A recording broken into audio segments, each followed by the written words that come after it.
February 29th of 2020. I am Justin LaBar, being joined alongside Wrestling Inc.'s owner Raj Giri and the Blueprint, Matt Morgan. Gentlemen, how we doing?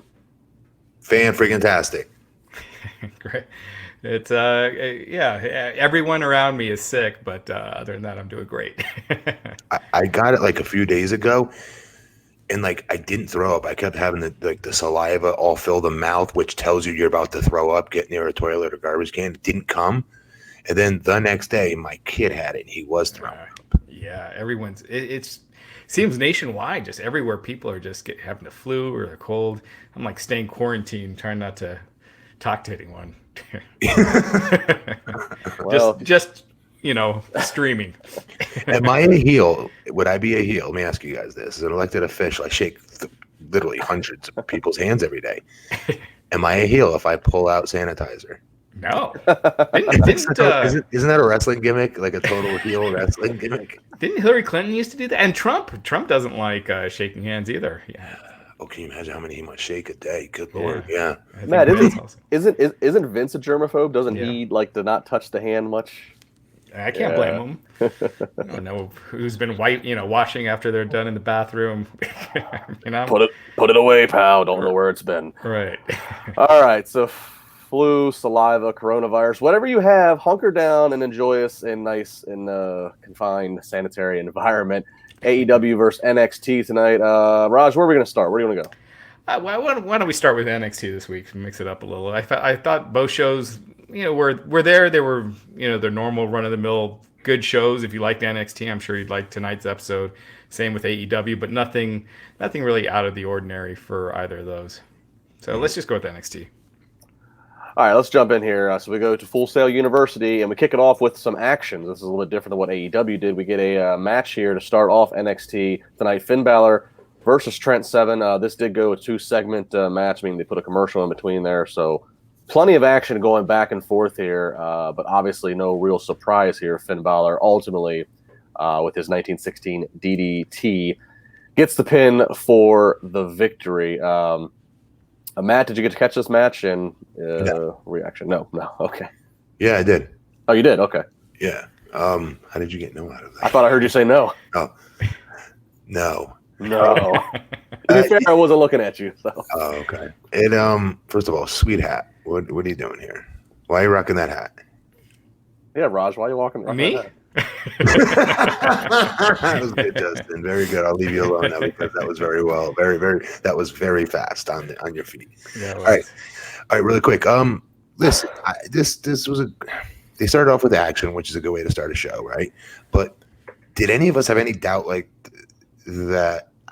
I'm having a hard time watching these shows without comparing them because I'm watching them side by side, literally. So I don't know if I'm supposed to be watching this show and judging it versus what's going on at AEW at the time. I feel like I have to because that's how I'm watching the show versus just watching one and then watching 2 hours later watching the other by itself. So for that reason, I'll give you my judgment on this. I thought that it was a good match. It was incredibly predictable. Predictability in wrestling isn't always bad either, I'd always argue. But this, come on. Did anyone think Trent Seven had a snowball's chance of hell beating Finn Balor? The other argument could be made is, well, this was a good way to start off NXT because it's Finn Balor. He's the biggest star in that company. Right. So the match itself was obviously what it was. What am I going to say that none of you guys already are going to say? It's a great executed match, great psychology. Crowd's always into it. Finn is freaking nasty. I don't know if I feel bad for him for being down there or not. I know I shouldn't be saying down there because they're equal footing NXT and Raw and SmackDown, but yeah, see, Justin. But Finn Balor, I just thought would be building for WrestleMania. You know what I mean? Like he'd be one of the top 5 to 10 guys in WWE that they'd be sending WrestleMania around by now. Yeah, I agree. I think Finn, he gave NXT a bolt when he came in, but I think that star power could be better used on, and I'm going to keep calling it the main roster until they have the same contracts. There's a difference, but that's a good point about contracts. Actually, yeah. Finn's still making the same money, and he's down there. He is. But his compadres that he's wrestling with, not necessarily. Yeah, Tegan Nox isn't making the same. But yeah, I agree. I mean, the match itself was good. I'm not going to repeat myself about the look of NXT. I feel like purpose. They do this on purpose, though, Raj. They want it to look like that. Well, it's going to keep hurting the show. I mean, they're getting creamed now in 18 to 34 by AEW. Don't you think it's because AEW puts on a cooler, hipper? God, I'm old. I said the word hip. Oh my God, I'm old. Edgier, cooler, more with what the fans want. Yeah, they're not hit bracket wrestling. For sure, but I think if AEW was in Full Sail and had that same yellow lighting and the darkness every week, that would hurt. And NXT, meanwhile, had the bright look and the livelier atmosphere and the arenas. I think it would be it would switch. I think just from that, NXT would seem like the hipper of the two. Okay. I think. I don't think it's going to take long in this calendar year until we start seeing NXT, at least on a bi-weekly period, being in bigger arenas. So, isn't that the whole point, though, of them being a third brand? Remember, this is a company with 3 brands, so they have to differentiate them. We always say we hate the fact that SmackDown and Raw feel like the same damn show. One's blue, one's red, essentially. The move to Fox, I do think, has changed that aesthetic a little bit for SmackDown. Actually, a lot with the graphics. But NXT is a complete different animal. I get when I watched that show. I don't know. I kind of liked it. I used to NXT used to be back before they went to 2 hours on USA. I used to really enjoy it because it was not meant to be a main roster show. It was just something you could watch here and there when you wanted to. It's 1 hour. It was short. It looked. I mean, it was different. Superstars today, right? We love watching that. Yeah, exactly. It was not meant to be a show you're really supposed to be all that invested in. It was a nice feature for the WWE network, but now up against an AEW Dynamite and being compared, being on national television in 2 hours now, it's no longer that fun little show you could watch here and there. That indie band that everyone loved when they first came out, and you thought you're the only one who liked them. Then everyone started liking them. You're like, stop liking them. That's my band.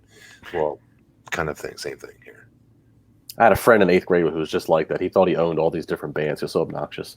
I remember when Metallica, when the Black Album came out, and you had all these people who were talking about how they sold out. And I was like, man, look, this album's like huge, and they're gonna.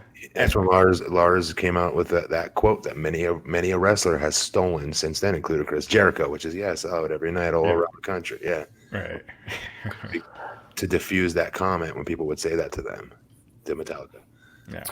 All right, moving on. So we get a Finn Balor win. We get some promotion of what's coming up later tonight.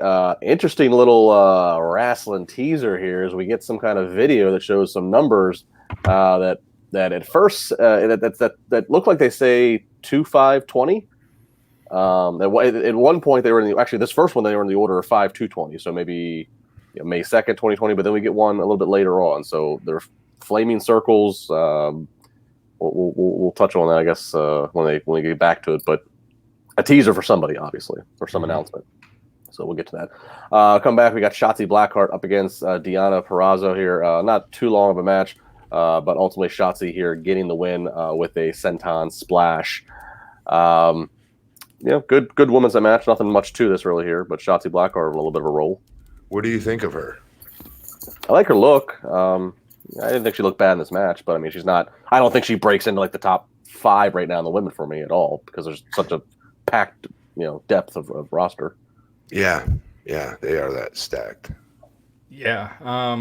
By the way, with those teasers, did you think maybe Killer Cross? That's who I was thinking.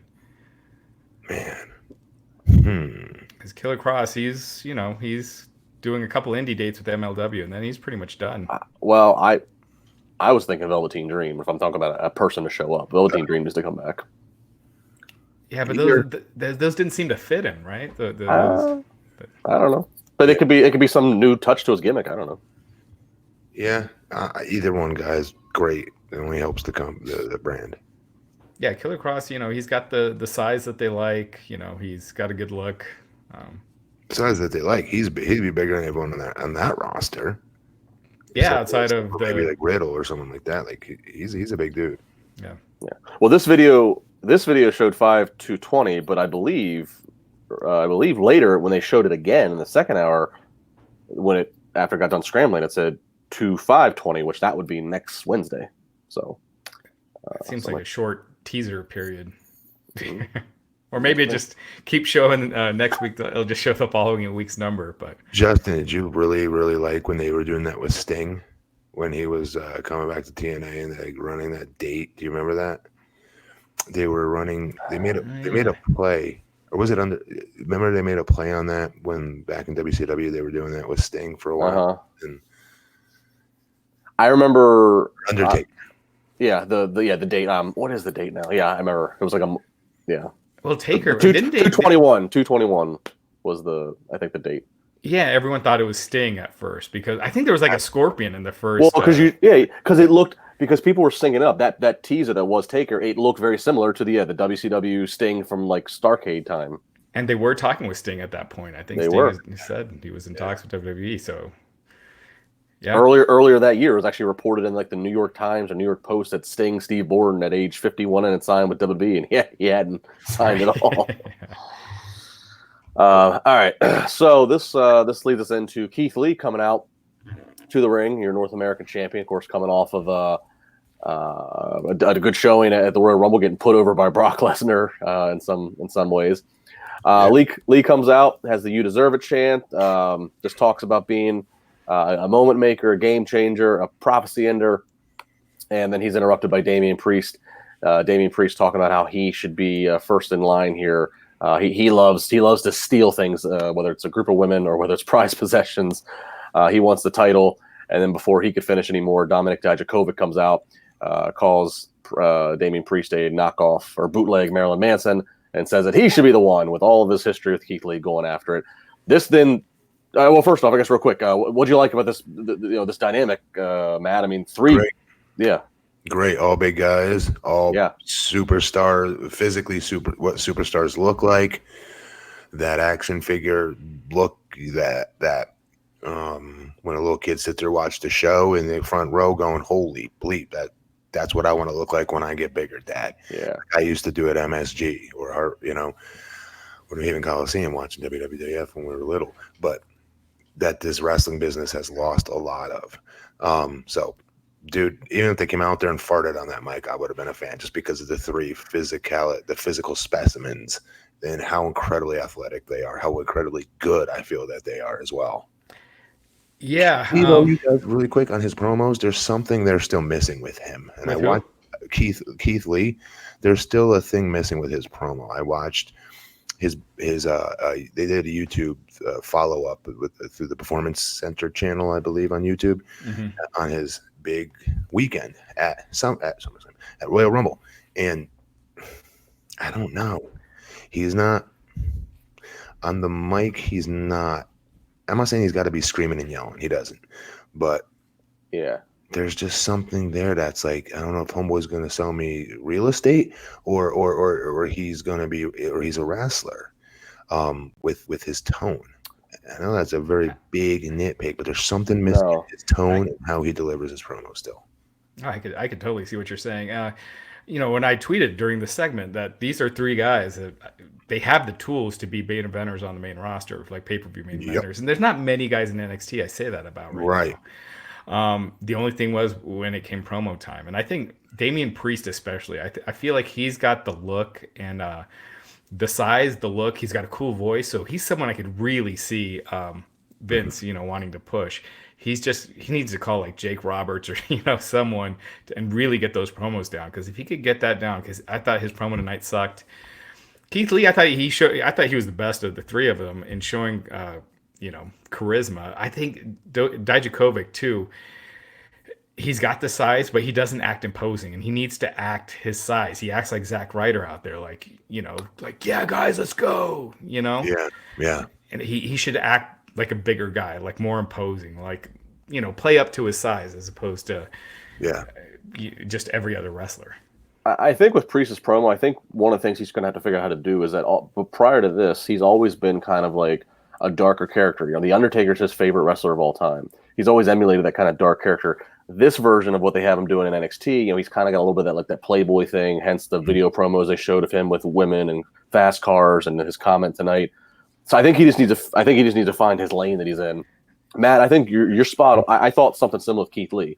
He looks great. He moves great. He even has that, bask in my glory. But then when he has to speak long form, he doesn't sound like he has his identity. He just kind of like his voice, like he hasn't found like what his tone is, what his volume is, what his cadence is.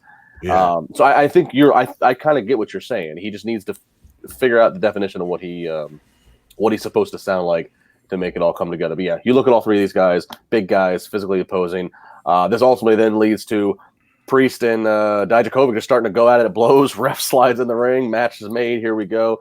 This match, there was no rest holds. There was no slowing down. They just went right into it, just wailing at each other. Very entertaining. One of the high points, in my opinion, of the show. This would lead to some crazy high spots. If you didn't see it, go check it out. Some crazy spots by these two big guys. Ultimately, though, Dijakovic does get the win after he does a torture rack and then goes right into the Feast Your Eyes. So Dijakovic looks to be the next number one contender for Keith Lee's North American title. Makes sense. They have a built-in feud, and they work very well. Usually, guys, when you have two big guys, especially, I don't want to call them green because they've been working for a while, but they are kind of green in WWE. When you have two big green guys working, it's usually end up looking like I told you guys in the past, two pigs banging a football. That's what they always used to say when I wrestled like Mark Henry in OVW, because I was terrible. I was brand new. I had no experience, right? And Mark still didn't have the experience to be leading someone like me through matches just yet. Or like me versus Heidenreich or me versus Snitsky. We're all very new. And bigger guys, it's harder for us. It takes longer for us to blossom and really pick up on who we are, especially with the in-ring psychology still. So it could look really, really bad. Bowling shoe ugly bag, like Jim Ross would say. And so the fact that these two don't ever give those kind of matches, they give freaking like damn near 5-star performances. And it's a great feud. They have great chemistry together. They break every mold, I'll be very honest, with two big young guys working against one another. They really do. Yeah, in a lot of ways, I thought this was my favorite match on the show in the sense that it was different. Like every NXT match, you kind of know what to expect. Like the Finn Balor match from earlier, they'll go forever, lots of cool moves, kickouts at 2. This was just two big guys just going at it, and a lot of big moves. So I thought it was really entertaining. I liked it. And what I'm saying is the build up and the eventual match between him and Keith Lee. Yeah, they've been doing this feud a lot though, so I hope once they do this that they move out. It's really good. It's a real good feud, and it's different than the other stuff they got going on the show with 4'10" dudes flip-flop flying all over the place that are really talented. Don't get me wrong, they are. Right. But they're all the same mold. They're all the same, generally the same height, same weight. They're very good workers. I've had a really good time lately watching WWE UK because of that. I've been getting like my fill. Ironically, I thought I'd never watch that show. I just made fun of it like 3 weeks ago. When you guys were like, "Hey, you want to cover WWE?" I'm like, "I ain't cover. I'm not watching that card. I don't ever watch it." Well, I started watching. I was like, "Holy crap!" They give me all these different flavors. I get so many different flavors when I watch that show, and different body shapes, sizes, voices, characters, promos. They're all different. And I don't know. I'm feeling that show a lot more right now, WWE UK. So, pro wrestling buffet. All right, so commercial, and we come back. We see Tommaso Ciampa. He's backstage with a pipe, and he has laid out the Undisputed Era's Bobby Fish, Kyle O'Reilly, and Roderick Strong. Ciampa then heads out to the ring. Shirt's ripped. He's carrying a table, gets in the ring and sets the table up. And all of a sudden, Adam Cole comes barreling through the back. He comes out. Who the hell are you? Ciampa, marking back, but basically he wants that title. He's, he wants Goldie back. He's Goldie's daddy. Ultimately, this, at the end, basically leads to Cole getting in the ring, and he and Ciampa get into it. Ciampa power bombs him through the table. Ciampa even get busted open. I must have been. Raj, I must have been flicking back and forth between this and hockey and AEW. I saw Cole with the table, then I took back, and Ciampa's bleeding. I'm not sure how that happened, but he ends up signing the contract to fight Adam Cole in blood. I missed that too. I was going to ask you did he hit the contract over his head? Yeah, I don't know, Matt. Did you? I guess he hit himself with the clipboard. Oh yeah. Okay. If we could ever say his name, but one of our loyal listeners, he hit with the clipboard. So Okay. yeah. Would you call him Ubenluge? Ubenluge. He's always on. He's one. Yeah, he's definitely one of our loyal listeners. He's got great comments too. Yeah. So Ciampa getting to do a little bit of and to be fair, he signed with the mic. Sorry, Adam Cole hit him with the mic. That mic busted him open.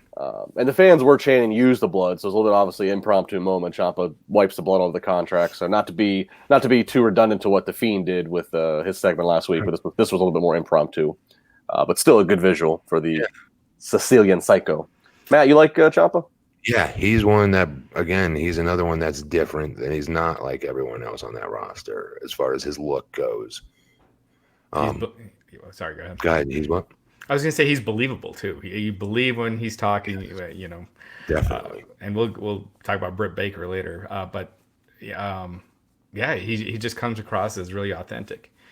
And anyway, I thought, what do you guys think about Adam Cole? I think the Undisputed Era, they've been in that spot for a long time now. I almost feel like it's time for him to go to Raw or SmackDown and to get a change of scenery.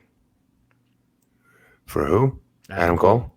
Yeah, but didn't you say that like it'll be on 205 Live if he did? I hope not. I don't know. I mean, seeing guys like Finn Balor gives me hope. Adam Cole has so much charisma. He's so good. He is. I don't think that, I do worry about Kyle O'Reilly and Bobby Fish on the main roster, but I think Adam Cole could he could be a superstar if he's pushed right. Yeah. And they've done a good job because they put him when he was on Raw, SmackDown and Raw. They put him in there with Daniel Bryan, right, who's not very big, and what was the other one? Seth Rollins. Seth's deceivingly tall, actually. Mm-hmm. But they got to be careful with who they put him in there with because I'm telling you, the minute he looks his size, it's over. Yeah, it's over as far as him being a main event WrestleMania wrestler. They've got to be just careful with how they book him. They can do it. They just got to be careful. They can't put him in stuff with like Kane showing up one week and chokeslam, or Braun Strowman. You know what I mean? They got to keep him away. It's easy to do. They don't have that many big guys anymore up there. Right. Or maybe turn him babyface in NXT and break away from the Undisputed Era. I just think the Undisputed Era has just been there a long time. I feel like it's getting old now. If Adam Cole can get over to the Raw and SmackDown, the wider audience, because there's a wider audience in NXT. If he can sell them on his charisma and show that he has personality that's much bigger than his actual size, if he can get that over first, then his size, it's kind of like Daniel Bryan. You start to forget about his size and the fact that he's only 5'10" or 6 foot. Is Adam Cole, is he the same size as CM Punk? Hell no. Right. No. Whoever's saying that, no. I mean, they're probably not much different, right? It's saying Adam Cole's 6 feet tall, 210 pounds. No, he is. How much? It's saying 6 foot tall, 210 pounds, whereas Punk is 6'2". No, he's not. No, he's not. He's 5'10". And he's like 170. He's skinny. I'd say 170. I don't know his weight, but his style is thicker than him, and AJ's not 200 in real life. AJ is like 180. Yeah, he's not thicker than AJ. No, for sure. Yeah, definitely not. Yeah, I don't know his weight, but I'm between 5'11" and 6, and when I stand next to Adam Cole, he and I are pretty much equal. So, but I think Punk's definitely taller than he is. Yes. So, but yeah, so we'll see. I wouldn't have Adam Cole move anywhere until after Mania. Far too much going on Raw and SmackDown. Yeah, or just turn him babyface and turn him away from Undisputed Era. I just think Undisputed Era is getting tired. All right, so Beth Phoenix, she gives a nice little lead into a Bianca Belair package. Beth putting over that she got to experience Belair firsthand at the Royal Rumble, so a nice little package there for her. We move on. We get Tegan Nox versus Dakota Kai. Obviously, history here between these two. They're finally getting a showdown. I believe the first one-on-one showdown since the big turn. This was kind of interesting. Kind of a cool, a little switch here. So it looks like Kai is going to take this chair, have this brutal chair shot. Candice LeRae comes from behind, stops that, And then while all that distraction and ballyhoo is going on, Tegan Nox is actually able to grab her knee brace and just whacks Dakota Kai in the face. Hopefully Kai's fine, but it looked pretty good. It looked pretty brutal. Ultimately, though, Tegan Nox gets the pin off of this, and so the babyface getting a little redemption by taking the knee brace to the face here. So I enjoyed this match from what I got to see of it. I especially enjoyed the ending. I like the touch here. It was good. This was good. Yeah, I was kind of surprised they did this here rather than the Takeover show. Had a big payoff show. Yeah, but they needed it. You know what I mean? If they were getting their asses kicked in the ratings, maybe that's why. I don't know. Yeah. You mentioned Beth Phoenix. She mentioned her injury at the Royal Rumble early in the show, and she sounded great. So I think Beth's actually quietly and slowly started to win me over on commentary. She's starting to really. I think she sounds good. Their whole booth is, I think, a very good commentary. I like listening to them. Yeah, she's gotten a lot better. She's improved a lot. Her and Nigel are really good. Mauro is talented, but I could do with a little bit less screaming. But I still like it. I'm with you, Justin. Mamma mia! I'm a mark for myself. Mamma mia! Just tone it down. He just does it too much. Yeah. You guys weren't saying that about Joey Styles, I'll bet. I did. Joey Styles used to irritate the hell out of me. That's a fair comment, then. Okay. Joey Styles. Poor Joey Styles also had to do the booth by himself. Right. So I mean, you had to be split personality. You had to script. I liked him. I didn't say I didn't like him. I'm saying I bet you didn't criticize him. I didn't like Joey by himself. I never liked ECW commentary because of that. And saying his taglines, getting himself over. I liked him much better in WWE when he had someone with him and he wasn't so over the top. I'm Mauro, like on SmackDown. I didn't think he was. He did that as often when he was doing it with Lawler. I really liked him and Lawler together. Yeah, I don't know. Mauro again, he's talented in his own way, but a little bit less screening. Just me. Dude, the research he does before these matches, and I didn't say he was dumb or not informed. He could just not scream his research that he does to me. It's fair. I think the other ones don't do as much. I really don't. Yeah. I don't think that they look these guys up like he does and learns every single aspect about these talents that you could tell he homeboy's looking up and making sure he gets his little things in about that talent that he rehearsed or had written down for that match, which I appreciate because that's work he's putting into getting that talent over. If you're a talent, you probably love him calling your match. I would deny that. That's the way I look at it. It's like I would love for this call my matches. He helped me so much. Yeah, don't get me. I actually really do like Mauro. I think he's one of the best commentators in wrestling right now. I'm with you, Justin. I think he just does that a lot. The Mamma Mia stuff. But to Matt's point, from a worker standpoint, that's your guy you want to have calling you because he's going to make sure you're match WrestleMania for him. Yeah. So I would love that. Yeah. Matt Morgan locked up and threw the guy off. Holy shit, did you see that? Oh, my God. That's not rope. Shades of Andre the Giant. Yeah. It's just a simple lock-up throw-off. Did you see that no-sell tackle spot? Oh, my God. See, I miss the old like Vince and Jesse days or Gorilla and Jesse where – a move like that, and Vince would be like, "Oh, why?" Like the entertainment aspect of it. What a maneuver! Yeah, the Gorilla's like, "Well, you stop." Yeah, I don't know.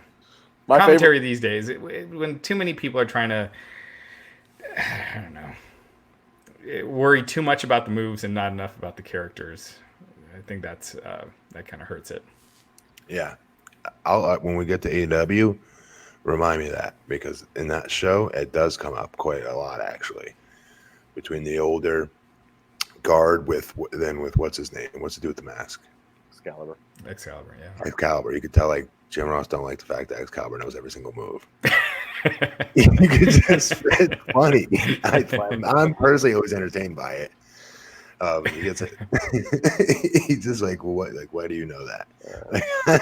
Well, Excalibur also gets every single name right, which Britt Baker called JR out on that. So we'll get to that here. Hang on, AEW fans, we're coming to that.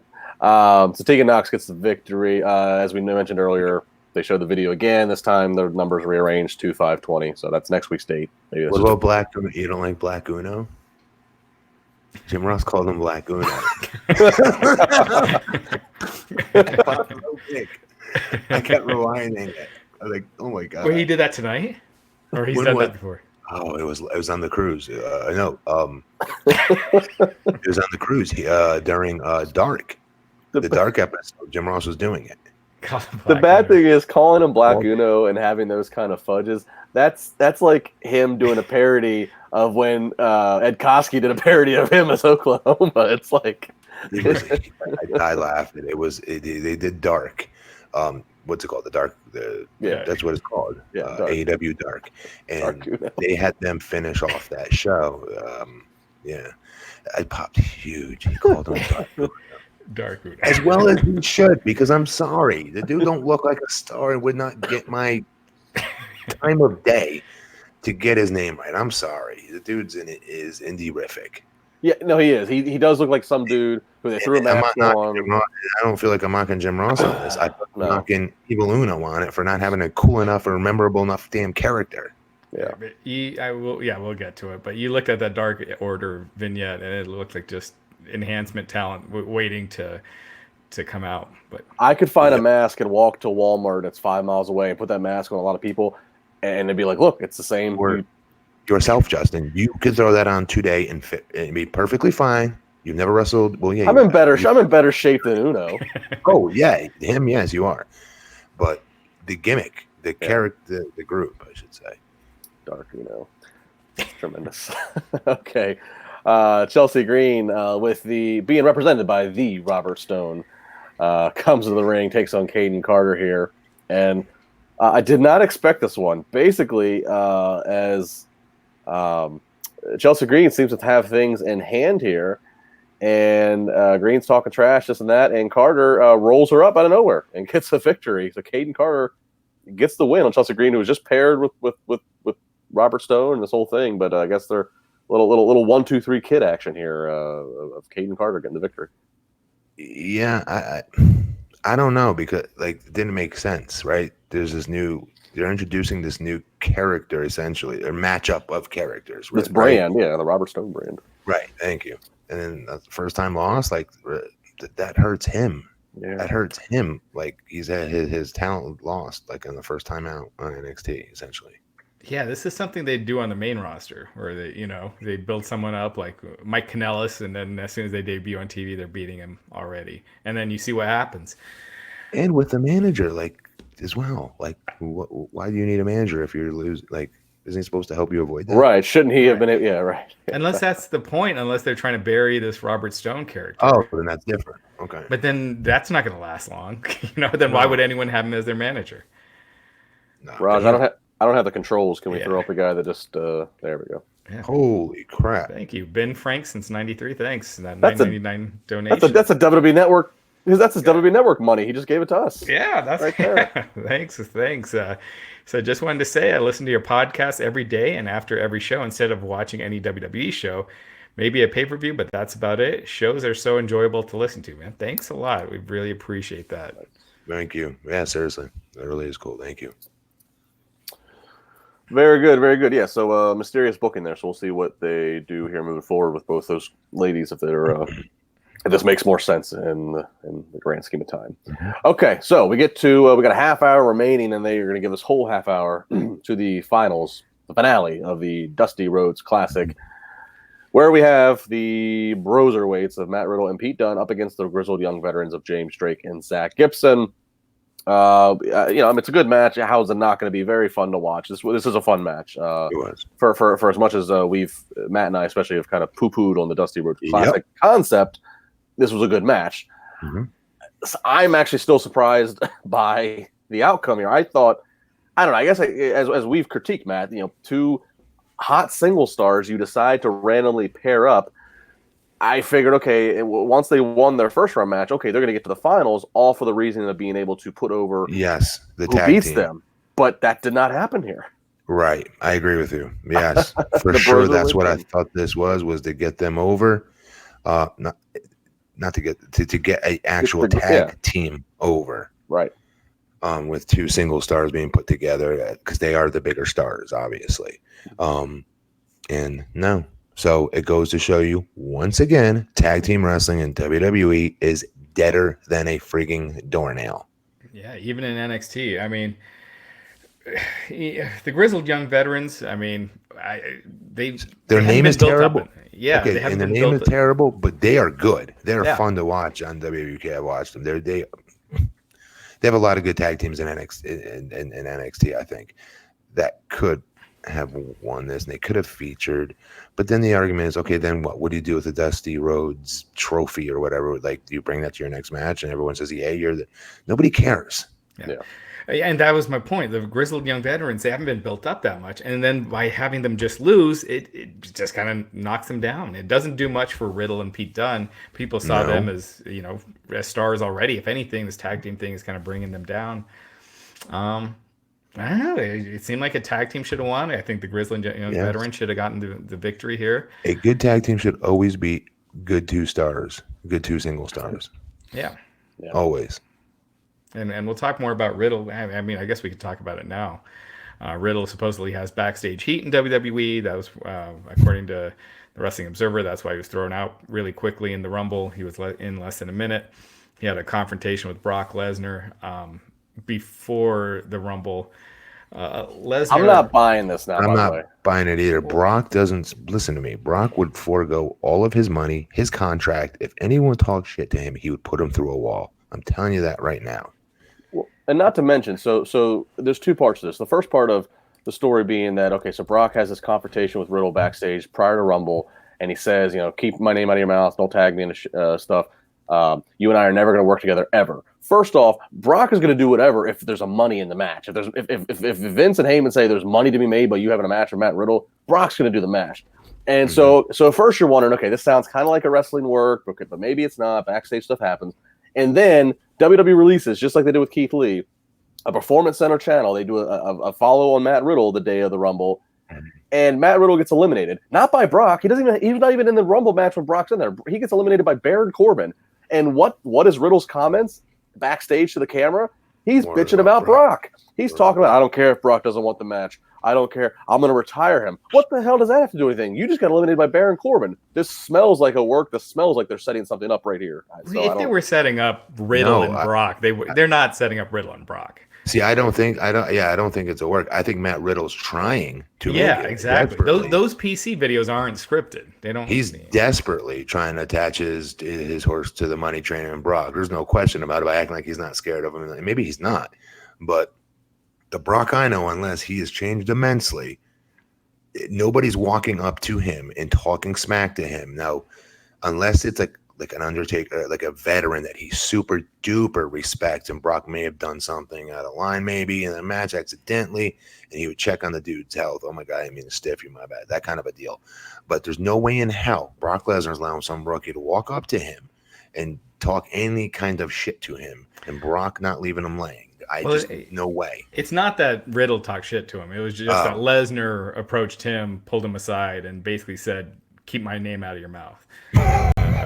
And really? I could see him doing that. That's different. Okay, yeah, I could kind of see him doing that too, but I could also see him like if Matt looked at him any kind of way, it escalating from there. Yeah, Brock doesn't know how to act. Like I'm telling you, he's not how to act when it comes. Yeah, if WWE was trying to set up something with Lesnar and Brock, Lesnar and Riddle, they wouldn't have had him look so weak in the Rumble. They would have. No, I just think Matt, yeah, is just desperately trying to work this into something. It's smart, but by the same token, he's did that with Goldberg, he did that with Lesnar, and those two, I'm sure, want nothing to do with him. And if Riddle can get over on the main roster to that level where people are demanding a big match with Lesnar, that's different. I'm sure he'll do it. If you're Brock, why would you want to have anything to do with him? At all? Nobody knows who he is versus Brock Lesnar or Goldberg. Even if you're Goldberg, why would you even want anything to do with this dude? Right. Like seriously, he's not on the. You know what I mean? It's a step down for both of them. Major step down. And I don't see Riddle becoming that kind of a superstar on the main roster. Now hang on. I do think he's freaking nasty in that ring. I think he's different. I think he's great. All of his matches are super different. I think he's got a good build on him as well. I think he's good. I think he's really good. And I think he could be I do. I really do think he could be a main event level wrestler there if they do him right. Now, guess what? Putting him in the damn battle royal, if he's not going to be doing damage, then don't put him in the damn thing. Protect your damn younger talents. There's no reason to put him out there if you're just going to have him come out there for 20 seconds. That's bullshit. That kind of, I'm not a huge fan, but still, nonetheless, that I do see the potential in him to be a huge star. That was a waste. They should not have put him out there for 20 damn seconds like that and just throw him out. Yeah, I just think with this current gimmick, with the bro stuff, with the sandals, I think there's a limit to that on the main roster. I'm not a fan of the sandals either. Yeah. So no, I'm agreeing with you. I think 100%. He's got the ability, the look. He definitely has a look and ability. But he's different. He is different in how he works. But I think he's limited with the stoner stuff. Oh, he doesn't need to do that. Yeah. Caden saying Riddle was insanely over at the Rumble. My section lost their crap. Go ahead. Please share with Caden Raj what audience was in attendance, please. Exactly. Yeah. This is those NXT guys always get the huge pops at the Mania and the pay-per-views and the Raw after Mania. No way Jose got a gigantic pop. When he came out, when he debuted the night after Mania. So, Apollo Crews. So it's the longevity, staying as a star. And will Vince McMahon push that Matt Riddle character on the level of a Roman Reigns or Seth Rollins? Does he get it in that way? And I don't think so. Now, if he changed his character up, I definitely think he would, because he, like I said, he's got a good build. He's got charisma. He's got a good look. They didn't do Rob Van Dam the full potential that Rob could have been in WWE, especially in his prime, right? They did not understand how to. Now, there's legit a stoner gimmick, and they still did not know how to do it properly. WWE, they did not know how to write for it properly, in my opinion, to be the man. Yes, he was a champion and whatnot here and there, but like he wasn't like the man, right? Which he had potential to be.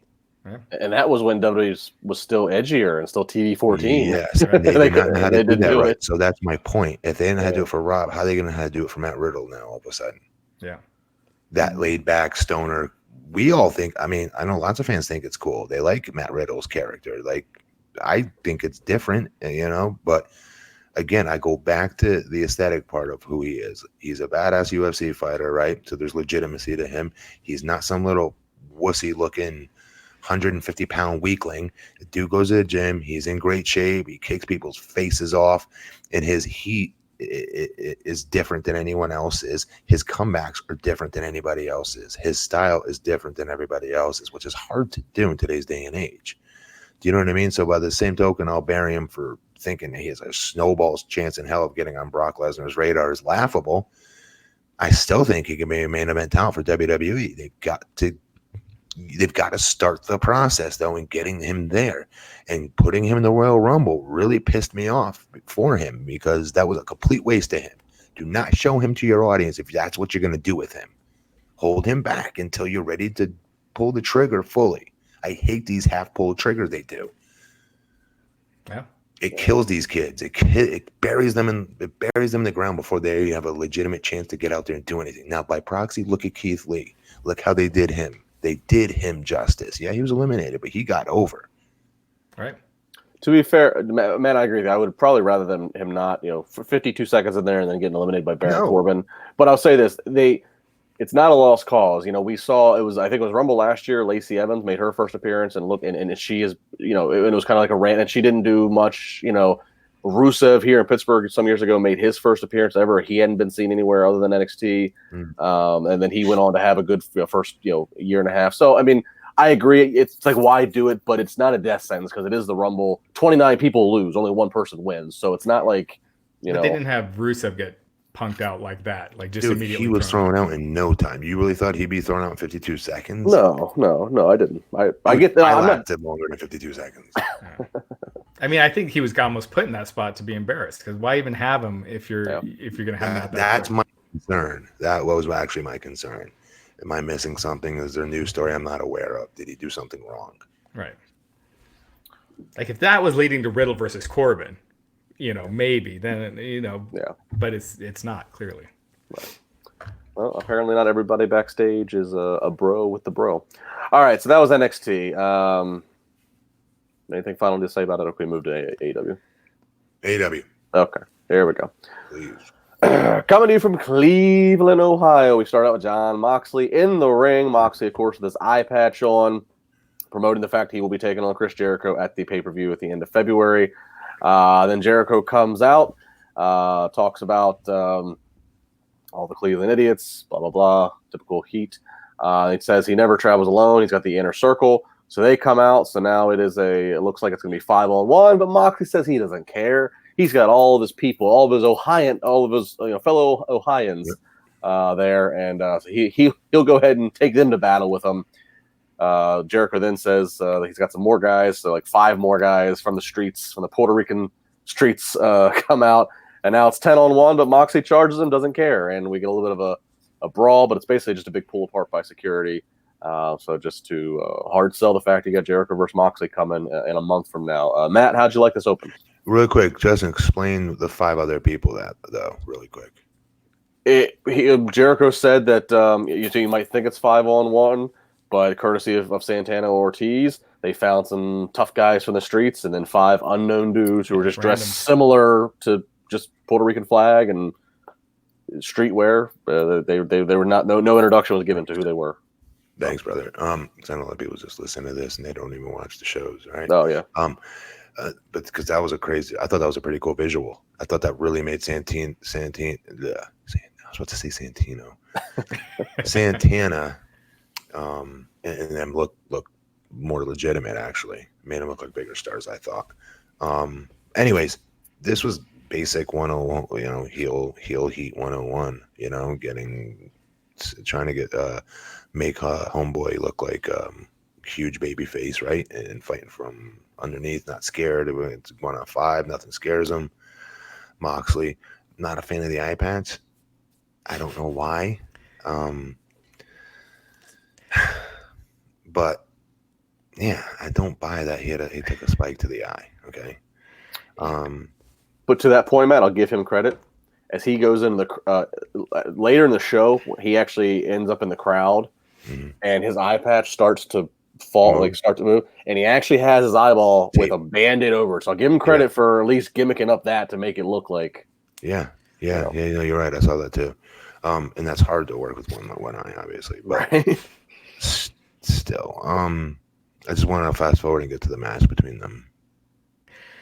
Yeah, I thought this segment was really entertaining. I think one problem with AEW, and it's speaking to the eye patch angle, is that because everyone thinks they're good friends, that when they do a heated angle like that, no one buys it. No one buys that Jericho would put a spike in his eye. Right, exactly. Yeah. That's something that should be a big deal, and because WWE has that layer more so than AEW, you don't think in WWE everyone's friends and stuff like that. So when they did like Edge and Randy Orton, that angle got over huge. The fans were, into it. They were, really pissed at Orton. And this is where having no offense, but this is where you got to be careful when you do have a podcast and you're bringing people on the show. Like, I can't imagine Chris thought he'd be working him like a month later or 2 months later, right? Because I bet you Chris would have thought twice, or maybe not, because he had the podcast in which Jon Moxley went bananas on WWE, right? The most listened to, whatever show, I'm imagining, because Jon Moxley was dishing on WWE on that podcast at the time. And Jericho just had Darby Allin on a couple weeks ago, and here they are. It just makes it harder to buy. So as hardcore fans that watch it all, like I do, I watch all the YouTube stuff, I watch everything, I try to at least, and it makes it harder to emotionally invest. Now, this is where I do feel I'm an AEW homer, and I admit that before we cover this all the time, because I love it. I like the show. I think it's different, and I think we need to continue to cheer it on because it is the alternative. And instead of everyone always wanting to just bury it, I watched not you guys, but I watched other people do that with TNA when we were very close to having an alternative to WWE. And now we're in a day and age where people want to shit on everything first versus putting it over and complimenting it. And that's not just wrestling, that's everything. If you go on social media, it's highly negative. Yeah. And so many people are keeping tabs on this. Castro the Prince saying you got to suspend disbelief, Raj. Yes. Geez, we all know these guys don't really hate each other. It's fake. No shit. I'm saying the crowd was not buying that angle. When Jericho hit him with the spike, it wasn't like they were booing and going crazy. They were cheering for Audrey, the referee, right after that, and they were just kind of, they're just watching. There was no heat when it was happening. So that's the problem, is when they're doing these angles that are supposed to be really violent. At least this one, the fans didn't buy it. And even, Moxley's out there joking about, it didn't come across as a big angle happened like in the past when they've done that. And that's why they got to be careful with the every bit of media they do. With, again, having certain people on the podcast, having, crews, like Chris Jericho has his own crews. Like, so do we really, you know what I mean? I'm being a little overly analytical, I'm sure. But I am able to suspend my disbelief and enjoy it all. And then I watch it from a wrestler's perspective to see how is Moxley carrying this out. Right. What am I supposed to chug? With Vernors. So thanks, Robert Bills, for the donation. But he's saying you need to furiously chug a Vernors. Don't know what it is. Sorry. He's saying Killer Cross should really go to AEW. He'd stand out there. Reminds me of Batista. Robert Bills, thank you very much for your contribution. That was very cool of you to donate towards the show.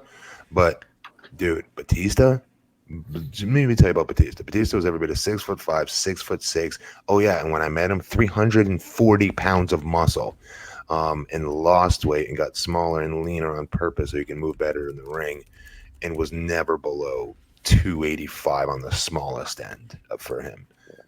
Dude, Killer Cross is nowhere near 280 pounds. But in AEW, he would be. I mean, he's 6'4", 6'5", 250, I think. So he would be in AEW. He'd be one. To me, he's got that crimson build. He's got that basketball player way too lean build. Not bad build. He's freaking shredded. He looks great. Yeah, and real quick, just so I can get on the whole suspending disbelief. I get, like Raj, you had a point. When the whole eye spike, they're chanting for the ref not long after. The AEW fans, they buy in. They very much feel like they are part of this company and this is part theirs. I'm one of them. They don't want to let it go. I'm only doing it now because I'm trying to be fair. They don't pull some of the stuff you'd hear like the New York crowds do to WWE, where they're throwing beach balls around or where they're being obstinate. They want to be part of it. They want to have fun. They want to. Yeah. They want to support. Even if somebody. So does NXT fans for NXT. Right. If there's something bad, they're not going to chant. This sucks. They don't chant "you fucked up" or anything like that. Look at this. Jericho's supposed to be the number one heel, right? He comes out tonight. They're singing his song, and the moment the song stops, and they start booing him, because they're like, "Okay, that's what we're supposed to do." They just want to be. They want to be part of the show. They want to play along, and so to that point, it's kind of like, they know that Moxley was just on his podcast X amount of months ago. They know that they're all friends, but these fans are just really happy just to have this other company, And once the bell rings, I assure you, they will go back in line of booing Chris hard and cheering Moxley hard. Yeah. I just think, just the big angles. I think if you have more of a separation between these guys off screen. Yes, that's true. There's nothing wrong with that. That's truth. That's truth, Glenn. Ron. Sorry, but that's true. I'm tired. Leave me alone. Sorry. All right. Well, moving to the next thing, what they did here next is one of the things I do like that AEW does different from WWE, and that is WWE always operates on the, oh my God, they have no idea the cameras are there. AEW at least just kind of acknowledges, hey, we have this video package, and it was sent in essentially. It was captured by said wrestlers, and so Jim Ross tosses it to where MJF has this piece of video for us, and it's MJF and Wardlow. Yeah, I like this, and they did it later with Pac. I like that presentation of it. And it works in today's day and age, because today's day and age, you have to be like, you heard Nick Aldis say this on, I think, the Chris Van Vliet interview, and he's right. Today's wrestler doesn't have to send in 8x10s anymore and put a link to their YouTube match. You have to damn near be a full-time producer to send in edited stuff and promos of what you can do with a microphone and camera. Yes. And this makes sense. Today's wrestler is way more technologically savvy with how to do that and how to, you know what I mean? It makes sense is what I'm saying. It does. So a very up-to-date thing. So we have a piece of video that MJF has supplied, and it's MJF and Wardlow, and they appear to be entering some kind of a dingy butcher's kitchen, and there is Butcher Blade and Bunny hard at work, and MJF hands him an envelope, presuming it's some kind of money for a hit, and on the envelope is written Young Buck. So setting it up that he has this business transaction with them, of course, this business dealing, and he's put a hit out on the Young Bucks, and this transitions right in to Butcher and Blade up against the Young Bucks with MJF and Wardlow on commentary. Just so first off, I thought this was just a great segue. This was very well done. Yeah, awesome. Pretty much anything with MJF is pretty much. But I think Butcher and Blade is corny as hell. But this, I thought, with MJF going in there, like he's the rich kid. He's going to pay somebody to do his light work for him and take care of a problem that he got embarrassed on that cruise. And it made sense. Everything made sense here. Yeah. It made me. I thought this pulled Butcher and Blade up a little bit, quite honestly. Yeah, I agree. So this, like I said, it goes right into the match. MJF's on commentary. Wardlow in his hometown standing behind him. There, we get this entertaining match here between Butcher and Blade and the Bucks. But the Young Bucks, they get the win here. And so MJF not happy as that happens. And then we see post-match beatdown, Butcher and Blade beating down on beating down the Young Bucks. Then out comes Kenny Omega and Adam Page, who help even the odds and come to their friend's aid. So this week, none doing there for MJF and Butcher, Blade, and the Bunny. They do not get the job done. So good segment, good match. I liked all the business stories being told here. Amazing. Yeah, I think they're doing the right thing right now with their top stars. Is they're starting to protect them. For a while, Omega was losing too much. The Young Bucks were losing too much before they were established to this TV audience. And I think now they're on the right track. The Young Bucks have been winning. They're getting some momentum back. Kenny Omega too, because I felt like he was losing a lot of steam. So I thought this match was everything it should have been. Butcher and the Blade, I think they're good in the ring. I feel like they could use a gimmick change, but yeah, it was good stuff. This show up until this point I thought was great. I mean, the stuff with Moxley, I forgot to say it, but I really did like that opening. Even though I thought that promo that Moxley cut was just awesome, and Jericho was great too. Moxley did make a reference about Jericho punching a woman in the face. Some people thought it was that fan incident that happened like 10 years ago. And Shawn Michaels' wife. Shawn Michaels' wife, right. Fan incident was he did not punch a woman. Raj, real quick with the Hangman thing. Hangman, obviously, he's doing the thing where he's always got alcohol in his hand. I do, obviously, our daily show on Wednesday and Thursday with Nick Hausman here on Wrestling Inc. Nick is very much against these kind of things. He hates when they bring in alcohol or drugs, or especially.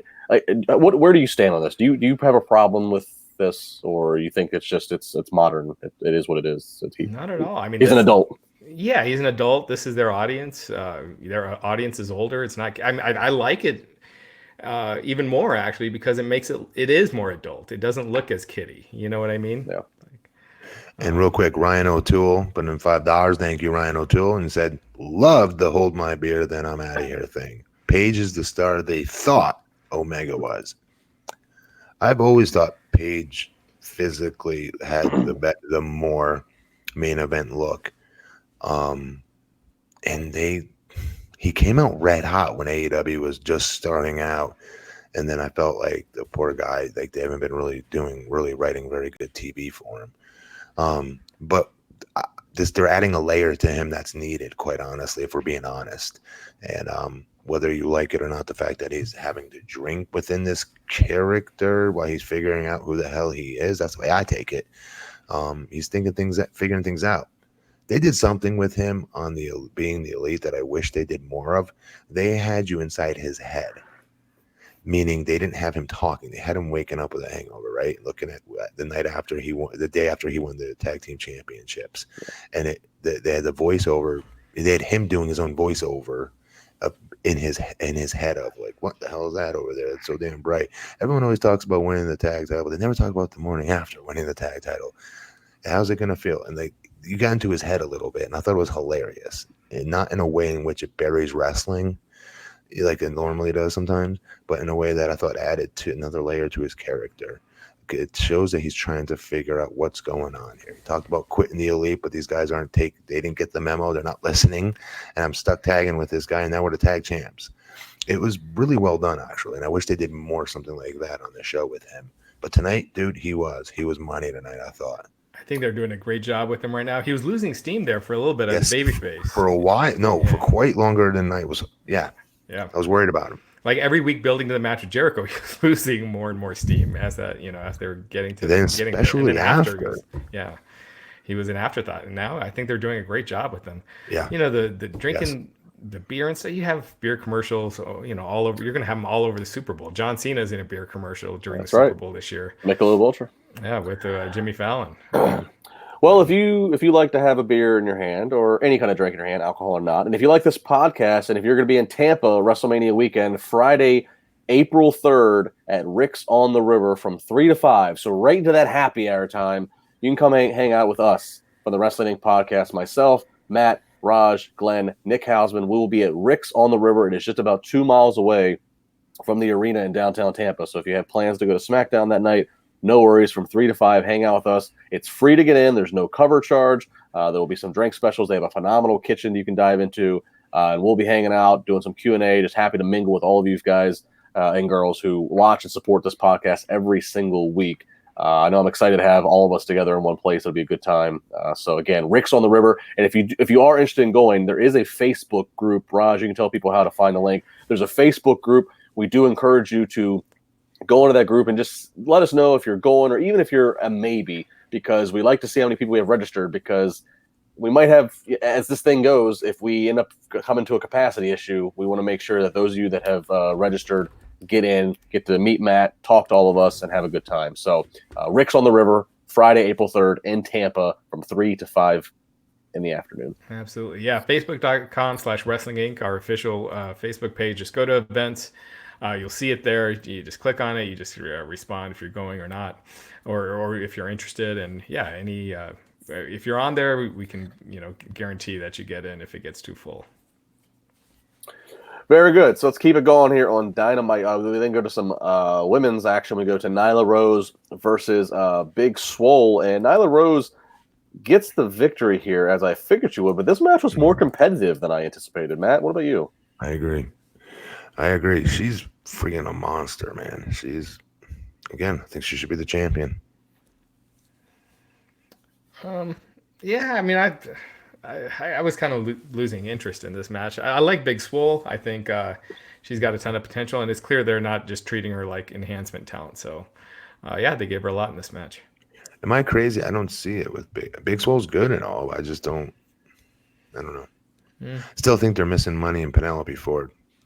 Well, they are starting to push her now, though. Well, as a wrestler, though? Yeah. I mean, if she gets over as a character first, that's a good point. People would want to pay to see her eventually wrestle in a singles match. There'll be more anticipation. That's a good point. Like Lita with S.A. Rios, kind of, right? You're saying? Yeah, exactly. Nice pull there. S.A. Rios mentioned on the podcast. We've mentioned him a couple of times. We thought, yeah. That was a cool gimmick. Yeah. Like I used to tune in to watch that at one point. Swear to God. It always bothered me they didn't do more with him. I thought that was the coolest pairing, man. Yeah. Well, speaking of Penelope Ford, up next we get Cody with Coach Arn Anderson in his corner up against Kip Sabian with Penelope Ford with him. And I like the Arn Anderson. I like having a cornerman kind of whispering, giving you some tips. It's just like boxing or MMA. You have somebody who's able to be that extra set of eyes to look. I think it takes it a little bit too far on the hokey end, Matt, when Arn's got like the NFL coach color-coded, laminated playbook, and he's got plays and notes written down. He's covering his mouth. Yeah, I don't know. Of course it is. I 100% agree. Guys, I listen, I don't want to take up like 15 minutes of the show with this. Okay. But because I'll go even longer. Arn Anderson doesn't need to get over. He's Arn friggin' Anderson, right? So why are we putting this in a situation in which they're worried about getting Arn Anderson over? That's not what you guys are supposed to be doing. Cody's supposed to be, he's already over. He's crazily over, in fact. Why in the hell does your top babyface need a coach? He doesn't need a coach. Unless you're going somewhere with a storyline that you've not shared with us and that Cody's super insecure. Something happened, he got hit in the head and thinks he sucks at wrestling now all of a sudden. He needs his confidence back, and until then, Arn's got his back, and something. But until then, he's been running roughshod over this company as the top babyface, the most over babyface by far. And the Moxley, you can give an argument, but still, you know what I'm saying? He's the most qualified babyface on that show as far as wrestling acumen goes, right? Well, why does he need a coach? He's not the one who needs Arn's rub. Are you kidding me? Well, the argument's going to be made, well, is he giving Arn a rub? Arn doesn't need the rub. Arn's not wrestling. So, right? Matt, so I had tweeted the exact same thing. I'm like, Arn should be paired with either a young up-and-comer or someone MJF would have been dope, actually, or somebody like that. It doesn't have to be babyface, a heel even. But someone brought up this idea, which I thought was really good. They said, bringing up the Rhodes, Horseman rivalry, and said, what if Arn Anderson turns on Rhodes? This is all leading to him turning on Cody and bringing in Luke Harper. Okay, then I will eat my words and be like, F yeah, that's cool.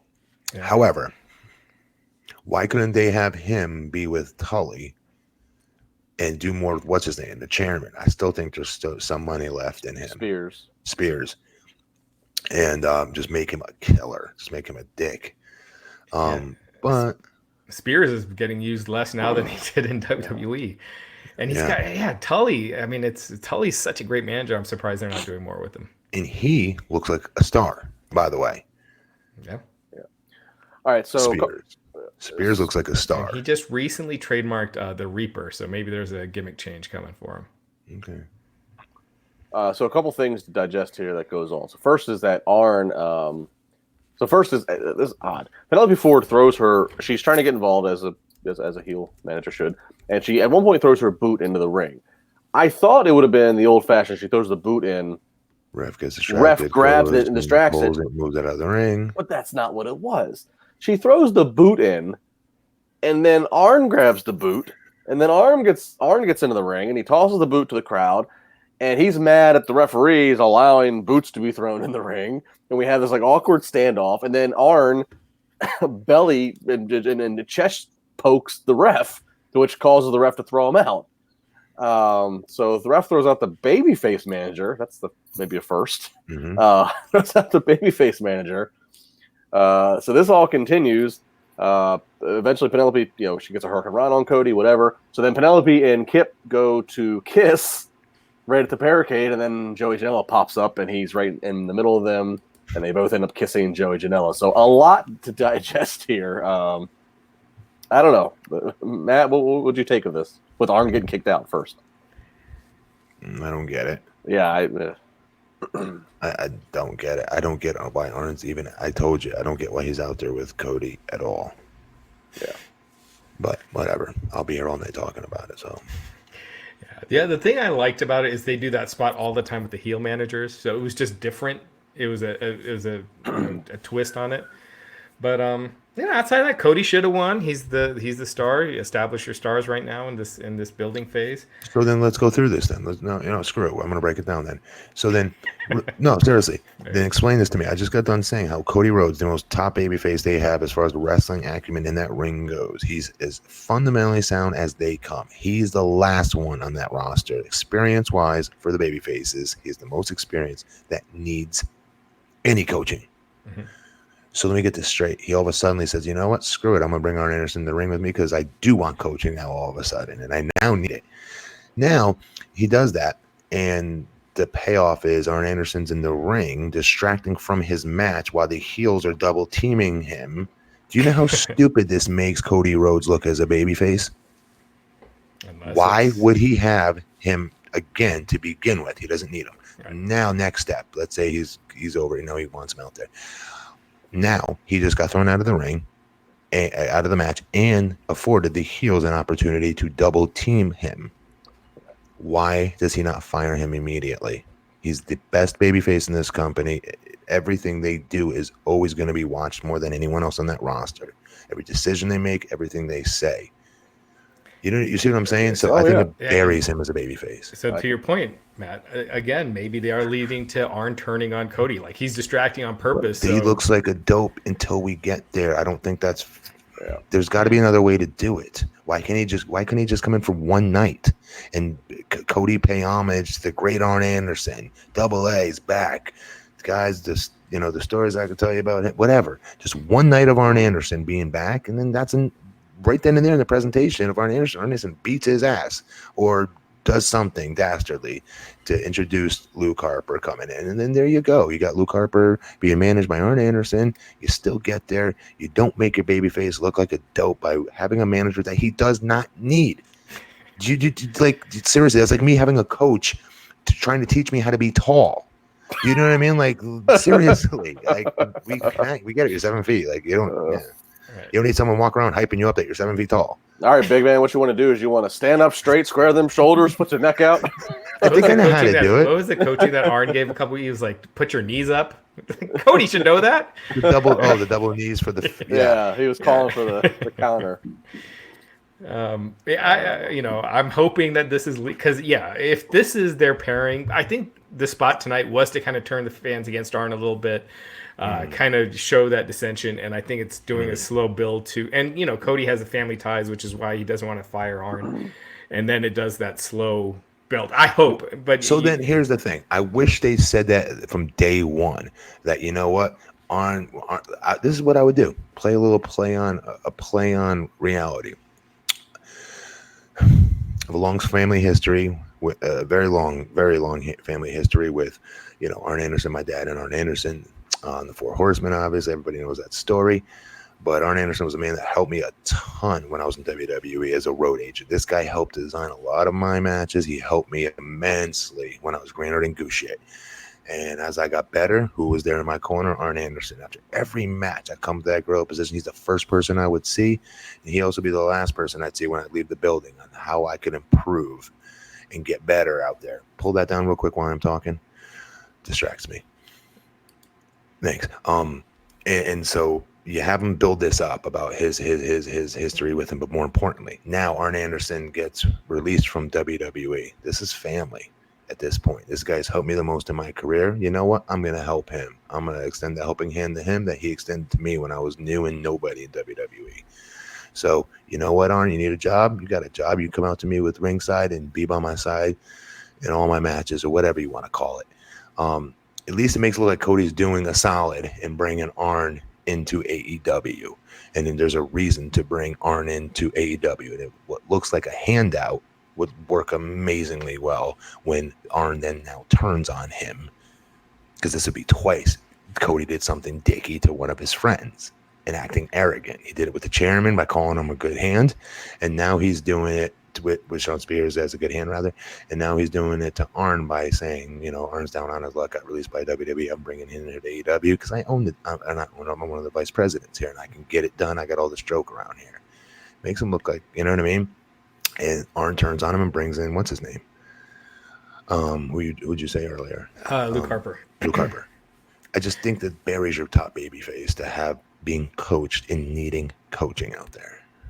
And that one comment earlier, bringing up MJF too. MJF had turned on Cody as well, so it's like everybody's he's turning into Sting almost. Hang on, Tina Miller, $5. Thank you, Tina Miller. Said, why do you think Cody can't go out alone? Dallas, Brandy, MJF, now Arn. He's never alone. That's a good point. I don't, because I from what I hear, I have we have very similar friends that are friends with Cody, like and whatnot. I've never met Cody, but what I hear is a super nice guy, super giving, and wants to get everybody over. He's one of those super unselfish types of talents. So that's the only thing I can think here is that he's trying to get as many people over as he can to answer that person's question. Yeah. Very good. And again, make sure you come out to Rick's on the River in Tampa, where I will be teaching Matt Morgan how to be tall. Yes, please teach me how to be. Yeah. That'll be a great gimmick we'll do on the stage. We'll do a bit about me teaching how to be tall. All right, so Cody wins via pinfall. After all that, they show us Britt Baker's promo last week on the cruise ship with Tony Schiavone, and once again, Tony Schiavone here on the stage brings out Britt. Britt looking money coming out, continuing more of the heel Britt Baker. You're talking about just kind of berating Schiavone in her condescending tones. Then takes aim at Jim Ross. Says he's smug and pretentious, and sits there, collects a big paycheck while she does all the work. Be the JR she grew up on, not the sloppy barbecue salesman who can't get the roster's name straight. Crowd heavily booing Britt. She talks trash on Rio, and then she tells Tony Schiavone that he has bad gingivitis and he needs a toothbrush. And the final line, I got to give her credit. The final line is she lets Cleveland know. She says, "Cleveland, you're welcome. You finally have a Baker you can trust in." A shot at quarterback Baker Mayfield. So, yeah, he'll fire from Britt Baker there. And I like NWO Britt Baker. Yeah. Still think they missed the boat with her as their number one top babyface, but I'll digress. But once she becomes a really good heel, she can always come on back around and be a good babyface. True. So. I thought the lines were great. I thought on paper this was a fantastic promo. I just don't believe her when she's saying it. She doesn't come across as a heel yet to me. I think she just needs to work on that. She seems like a nice person who's given a script to be, play a villain. And when she can get that, like a Charlotte Flair or a Sasha Banks, when you believe them when they're saying it. I think she could be a great heel, but I just didn't get that from her tonight. I thought, again, the lines were great. She had awesome promo as far as the content, but the delivery just didn't come across like she was that heel character. She just came across as reading heel lines. Yeah, Raj, to be fair, it's been a bit 0 to 60 if she was a babyface, Right. and then now within 2 weeks she's took a complete 180. I get that, and this would have made a little bit more sense if it kind of had like a little more slow burn. Look, I don't care. She's on TV. She's super talented. They're finally booking her, and with good TV time, dude. It can work. She's naturally a very sarcastic Of course person. it's gonna work. So this should work. And her saying what she said last week on the cruise ship, she's the hottest girl here. I mean, play that up. She's the best looking. Is she not? Yeah. So Penelope. That gets a great heat when you're a heel and there's truths that you say or half truths that you say that fans have to say yes to. Right. Dude, that pisses people off. Exactly. So Raj, I mean, I think you have a point, but I think this will. I think a few more weeks of you hearing her berate people, I think you'll just start to buy into it. She'll own it. All right. So backstage, we get the Young Bucks and Kenny Omega. They're being interviewed. Adam Page comes, tipsy Adam Page comes rolling in with another new drink in his hand and kind of gloating the fact that they're tag champs. And ultimately, we find out that there's going to be an 8-man tag match next week. The Young Bucks, Kenny Omega and Adam Page versus the Blade, Butcher. At the time, it's said as a team of Blade and Butcher's choosing. We would later come to find out that team is going to be the Lucha Brothers. So next week, Young Bucks, Omega, Page versus Blade, Butcher, and Lucha Brothers. So mark it on your calendar. That'll be good. Yeah. Keeping it moving here, we get SCU. They come out all wearing Kobe Bryant jerseys. So nice little paid tribute there to Kobe. They go up against. I knew these guys were in the company. I didn't even know they were a tag team. That's what they were called. They come out and what do they call the Hybrid 2? Is that what this is, Raj? Yes. Yeah. I missed them before. Hybrid 2, yes. Sorry. They've been on a couple times. Yeah. Sorry. You're talking about Jack and Angelico. They've been on more than a couple times. Yeah. On Dynamite, I think they've only been on Jack Evans and Helico. Mm-hmm. Well, they had a 3-7 record, so whatever. SCU. Yeah, they don't win. But. SCU won by pinfall. Backstage, Dark Order. Uno says the Exalted One is very angry with Christopher Daniels, and he gives a warning out to Daniels. If they're keeping this as a mid-card thing, it's better. It's better than Dark Order taking out Omega and Young Bucks Definitely. and Cody. Yeah, keep it in the middle. Keep it in the lower card. Yeah. Yes, fine. I'm for that. So there we go. Another video, once again, nicely done. Set in by Pac. This is Pac outside on some steps, and he just plugs a phenomenal promo. He did. Talking about Kenny Omega's arrogance, and we're going to do everything at your convenience. Says he's coming for blood. Props to the promo for real, like not being sarcastic, and then props them now being sarcastic here. Props to Pac, who obviously was outside doing this promo. You can see his breath as he's speaking, and the dude's out there with no shirt and no pants on. I found myself thinking about that, so that's my compliment to him. His pulling the promo out. He started coughing. Yeah. It was cool, man. I will say, who would have thought, like, when you heard the launch of AEW, that AEW would be the show with the cool promos and the cool vignettes and the video packages, and WWE would be pretty much all in ring, you know? Walt Disney World, WWE is Walt Disney World, and AEW at the beginning now, not knowing what we don't know yet, being, let's say, like Six Flags. You know what I mean? Right. But as far as like production would go, you would think, and all that kind of stuff, and that is not how it's been. Yeah, I mean, they had like 10 times as many backstage segments as NXT this whole year with the, and it's not that many, but and they've been great. And I usually like a more straightforward wrestling show, to be honest, normally, but AEW does a good job with their promo stuff. If it's a long promo, you can guarantee it's going to be a Chris Jericho home run, grand slam type of promo that everyone's going to be talking about the next day. But their promos are generally not that long. That's the difference. WWE, the promos was like Hunter coming out for 25 minutes and with Evolution and for like 5 years in a row, kicking off every Raw. Yeah. That is annoying and stale. Yeah. Yeah, these were fast paced. It didn't drag. Yeah. No, they're perfectly timed, actually. The Pac was crazy there. So it just built his character, I thought. It was definitely. Really cool. No, it did. It did. Pac's very believable. And believable, and such a 180 from the days of Adrian Neville, where Vince wanted him to be Mighty Mouse for a while. Right. Well, you can see why. Good Lord, he looks just like him. He does look like. If there was a real person, that was Mighty Mouse. Like a real version, it would look like him. Come on. He's a 180 from that clean shaven version, you know, when he had because you don't even notice his ears and stuff like he did back then when he was clean shaven and he would have his hair back. Yeah. All right, so main event time, 6-man action. This, of course, is combating NXT, who's doing the Dusty Finals over on USA. So the 6-man tag is we got Private Party with Darby Allin up against Chris Jericho, Santana, and Ortiz. Good match, fun match. A lot of who's the legal man here, but a lot of fun, a lot of good offense. Ultimately, Jericho, Santana, and Ortiz get the pinfall.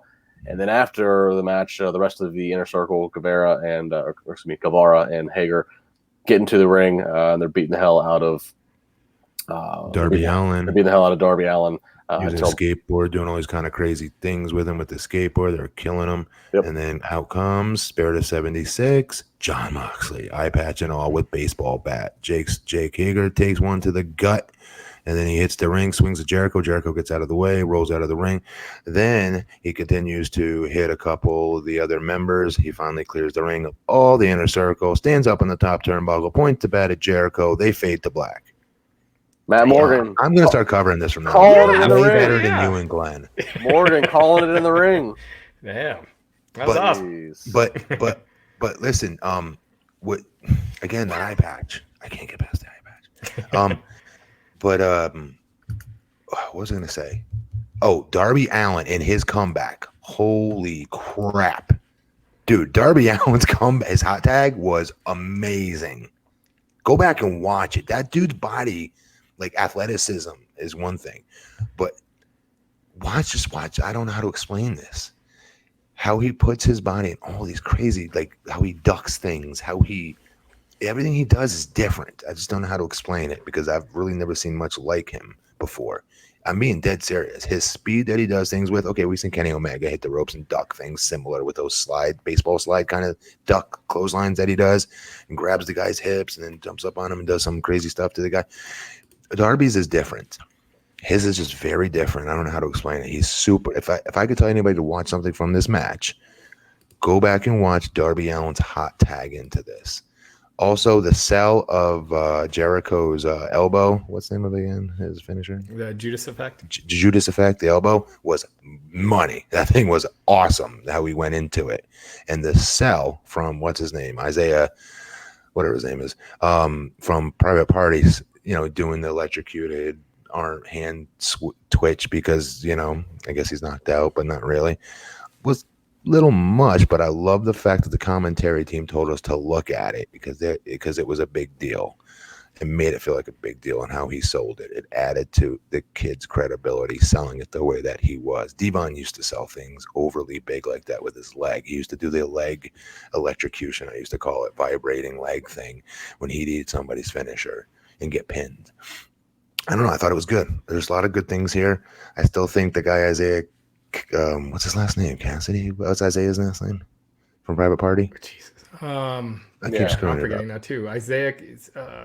Yeah, it's I'm not trying to be a prick, but he's the weak link between the two. He's good, but there's still it's he still needs to improve. Because when I just put him over with the cell, how I thought he sold Judas Effect really well with the hand twitch and stuff, and he started doing some cartoonish shit right after that. That was drawing my attention away from the inner circle, standing tall, 5 hands raised in the air together.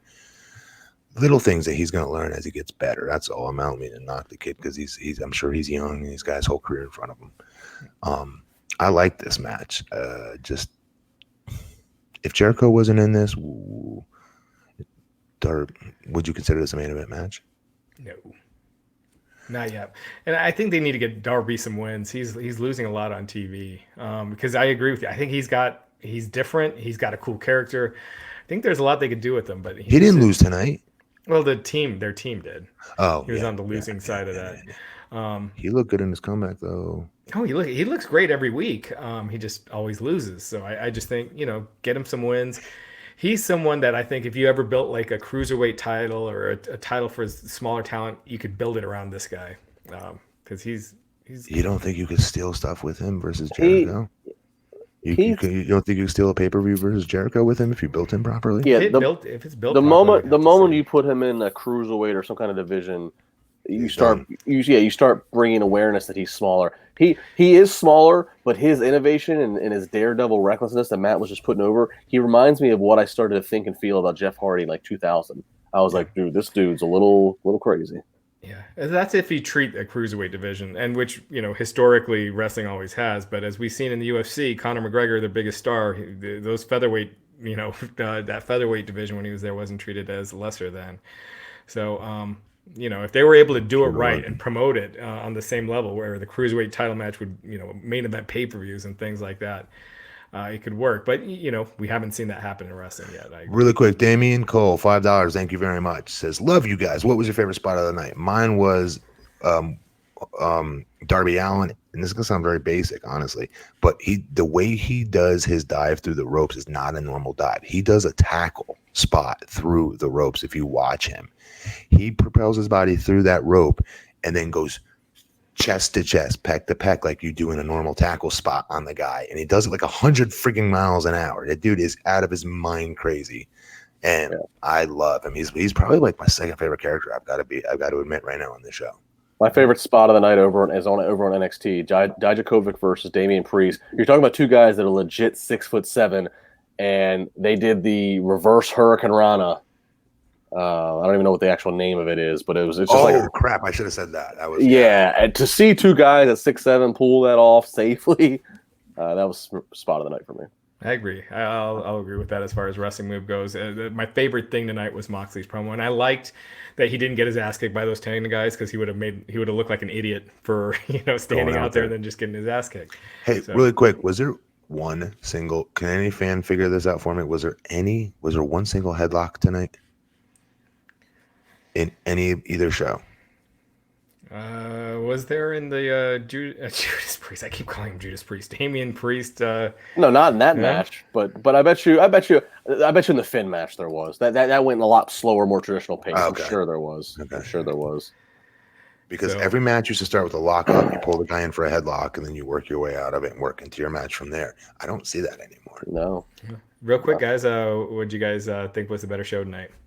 AEW. AEW, just again, I don't like the Dusty Classic gimmick. So yeah, I agree. AEW. This is the rare week though where I thought Raw was better in both these shows. Between the Rumble Fallout and the Edge and Orton angle, I thought Raw was the best show this week so far. We'll see with SmackDown. A couple of quick news items. I'll wait for Matt on one of these. Samoa Joe legitimately hurt his head when he took that spot on Raw. So they stopped the match. That wasn't part of the angle. It looked like it was because Kevin Owens then got beat, and it made him look strong because he was, fighting two guys at the same time. But yeah, Samoa Joe legitimately injured. We'll see. There was a fear that it might be concussion. Can't stay healthy. Cannot stay healthy. I know. He was just hurt. He just came back last month. But yeah, that spot in that tag match where he's taken out, that was legit. He really hurt his head.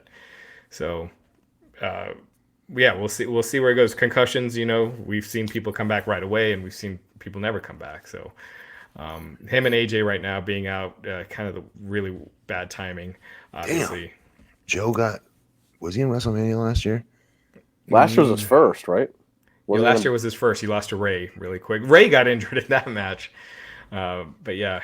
Poor Joe, man. These are the big paydays. Yeah, I was going to say, missing the paydays, yeah. Yeah.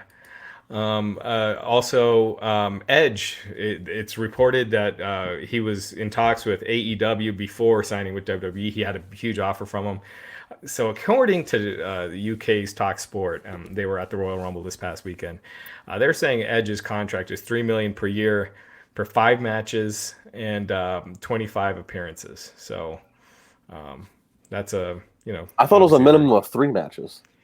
3 is the minimum, yeah, but it's supposed to be 5. But I guess like the contract is null if he doesn't make at least 3 or something like that. So yeah, those were. Matt, I wanted to share this with you because we talked about this the other night. The plan is for Charlotte Flair to face Rhea Ripley for the NXT title at WrestleMania. Ooh, that does so much. That brings NXT way the F up. Because now you have your Rumble winner calling out an NXT champion. That's huge. That's a smart play. That is a very smart play. Yeah. And I called it. Yeah. I think we called it. I called it. No, you didn't. Yes, I did. Fans, go back in time and you'll know. No, you did not. I'll play it back for you. I'll send it to you after we're done here. You didn't. You said it after I did. Matt, FYI, there's rumors of Undertaker Sting at the next Saudi show. I called it. it. No. It's Sting at the next Saudi show. I don't think it's against Sting and Taker next Saudi show. Just do their entrances and that's it. Please don't do this to them. This is not being dead serious. Yeah. It's not fair to them. Well, this is what we were saying. It should be in a tag team, like against the Revival or someone like that. Sting and the Undertaker. You see the 2 legends together one time. The entrance is really what everybody loves the most about, especially such cool gimmick, over the top characters like Sting and Taker, and you want to be able to take it in and say you've seen them wrestle live. Great. But there's no reason to do them like that. That really pisses me off that they still think they can do that to them. Just a rumor. We'll see. Yeah. Last question. The Chris is asking, hey guys, I got a question. Do you think AEW will ever get as big as WCW? I'm assuming he means WCW at its peak because you could almost consider AEW bigger than WCW was in '92. When their average house show attendance was like 600 people. Okay, come on, dude. You know what he's talking about. He's talking about Nitro, and Nitro was everywhere. Yeah. When I was in college, no offense to WWF, it was cooler than WWF for at least in my college it was. For like 2 years, yeah. Once the NWO started, Hogan turned heel. WCW was where it was at. I don't see WWE ever getting as hot as WCW was back then. Yeah. Oh God, no. I hope so, though. To answer the fans' question, there, let's hope so. We need it. Yeah. They need not a gauge. What's the word? They need somebody out there that's either kicking their ass or making them change certain things. I still think this is going to lead to health insurance for pro wrestlers, and I do think it's going to be AEW that forces it in this direction somehow. I do. Great call, Matt. And the war in the 90s, it was Kevin and Scott helping introduce guaranteed contracts all across the board. I think this revolution will be what changes the business. I think you're right. I think it's going to be better health insurance or health insurance period. And already you're seeing the schedules getting easier. February they have so few live events, and January to March is usually the hottest period. So, you're already seeing changes. All right, well there you have it. It's been an hour and a half of a lot of good fun. He's at BP Matt Morgan. He'll be back on Friday night for post SmackDown talk. He's at Raj Giri _303. He's running the site 25 hours a day. I'm at Justin LaBar. I'll be on the WINC Wrestling Inc. Daily tomorrow afternoon with Nick Hausman talking the headlines. It's been fun, guys. Make sure you come out. Rick's on the River in Tampa on WrestleMania weekend on that Friday, April 3rd, 3 to 5 p.m. Go register on the Facebook event group until Friday. You'll see these faces then. Thank you. What a weak outro that